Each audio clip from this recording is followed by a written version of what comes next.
I don't know if he's initiated more. He's stronger this year. He's physically another year stronger, and he's knocking guys around more. Absolutely, he's knocking guys around more, but he's also gained weight and strength and tactically improved to knock a guy around, where maybe a year ago he couldn't knock a guy off his edges. But he engaged. I think he engaged every bit as much a year ago. I just don't think you saw the effect back on the guy across from like you do now. It's pretty impactful now. He's a pretty strong force at this point, much stronger than he was a year or 2 years ago.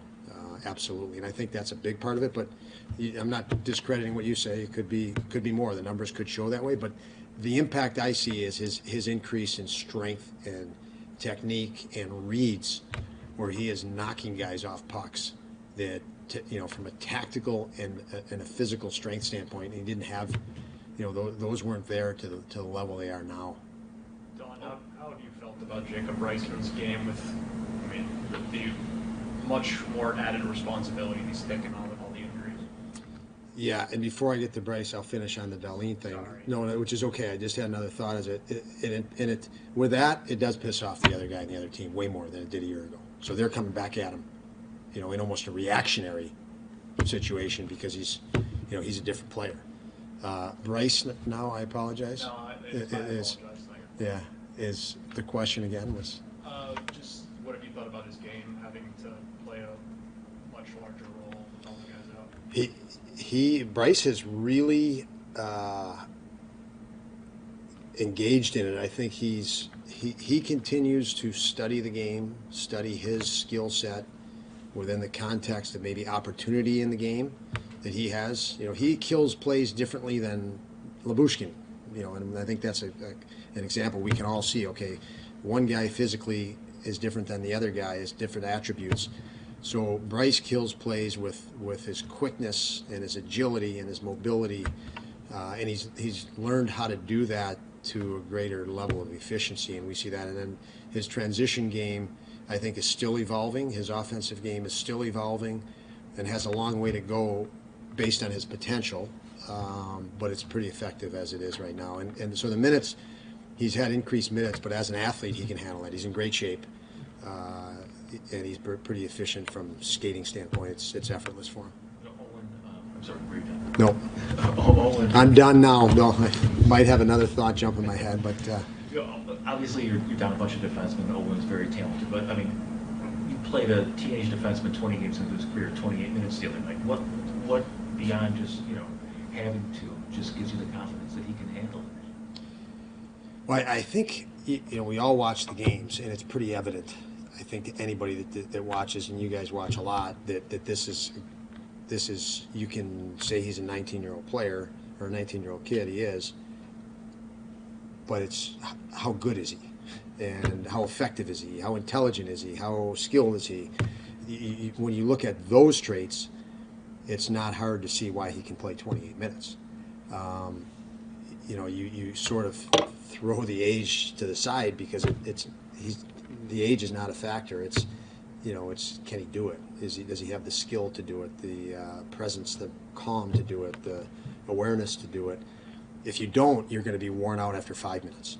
If you're carrying anxiety into the shift, and it's chaos to you, you're exhausting yourself. You're going to be worn out after 5-10 minutes. But for him, he reads situations, reads plays, reads time and space very well, has the skills that obviously very high skill level. So for him, he's very efficient, and it's not as stressful to him. I thought our team even, back to back third period, there was some signs of fatigue, although not a lot for us in that third period.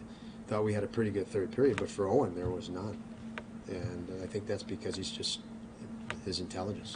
He talks about his gaps a lot, just how much they've improved. How have you seen him improve that area?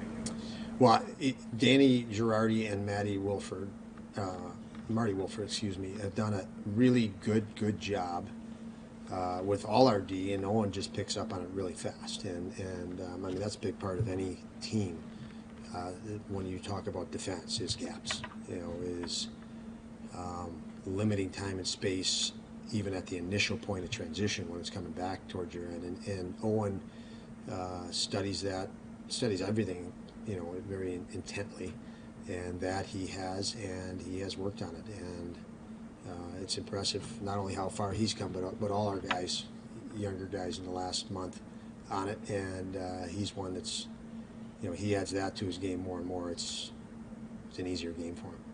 What is it about Kale that's allowed him to just kind of fit in seamlessly with Owen? Yeah, Kale has really made remarkable strides in the last game by game, the last few games. I'm not even sure how many games he's played, 4 or 5. Do you know the number? Yeah. But each game, and each day, even in practice since he's been up here, he left camp. We kept him.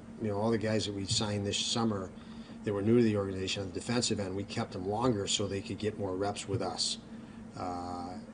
Since he's come back up, we've seen immense improvement, but steady progress game to game. Sitting again with Marty Wilford and Danny Girardi and going through clip after clip, he's been able to take his skill set that he already had, his confidence that he already had playing in the NHL, and make improvements really fast. And that's what we've seen. So he's been impressive for me. I thought his best game was the other night in Tampa, and I thought he improved on it from the night before. Literally, he improved his game overnight by virtue of going through what he went through in Carolina. How do you view how the group overall on defense has handled the adversity of dealing with these injuries and different guys in and out of the lineup and different defensive pairings and those sorts of things? Yeah, I think our defensive group has handled it really well. I was excited when we signed some of these guys that would be, considered depth players that when we ran into injury situations could move in, adapt to the style of play we want to play. They have had to do that way faster than we would have liked. So they're thrown right in the fire. 4 and 5 games into the year was not something that you could predict. Very not typical, but they've done a great job, and they play as a unit very well. I think that hasn't been a problem for us. We've been in each game that we, the last 2 that we lost, we had chances to win it with a couple of different things. They could have been. I mean, Tampa, we were leading 3-2 in the third period. I can't remember the Carolina game now, but we definitely had chances to win games, late in games, or in situations through the whole game. So that's a credit to them. They've done a great job. How has Labushkin held up? Just like how the injury react to the rest? Yeah, he still needs rest. It's going to be a maintenance thing with him. We might not see him skate practice every day. He's not obviously playing at 100%, but he's a veteran, hard-nosed player, and there's not many guys that can play 100% in the NHL over the course of a season. They're banged up after 5 games, and playing something on their body is sore when they're playing. And for Bush on this one, he wants to push and play through it. We did give him a rest, which helped him. Not enough of a rest. Obviously, we had more injuries now. He's wanted to push it, and it didn't inhibit him like the last game he played before we sat him. So he was better because of that rest, and I think we didn't knock him down a notch by playing. So he'll be in there tomorrow, and we'll just keep watching it day to day. With Rasmus, is there any concussion symptoms? I know it was to the head on Friday. Were you able to pinpoint? Yeah, I don't want to go into injuries. I don't go into injuries. I don't think it's appropriate for me as a coach to be revealing what these guys go through. So that's a matter of principle for me. And then if you open up one, I gotta know them all, and I gotta worry about the 20 guys playing. But he is the potential is there for him to play tomorrow. We'll see how that goes. But he's not a guy that when he can go, you'll know he's 100%. We're not going to mess around with the number of minutes he has to play and things. It's not a situation where he's going to go in and play 5 minutes. I can tell you that.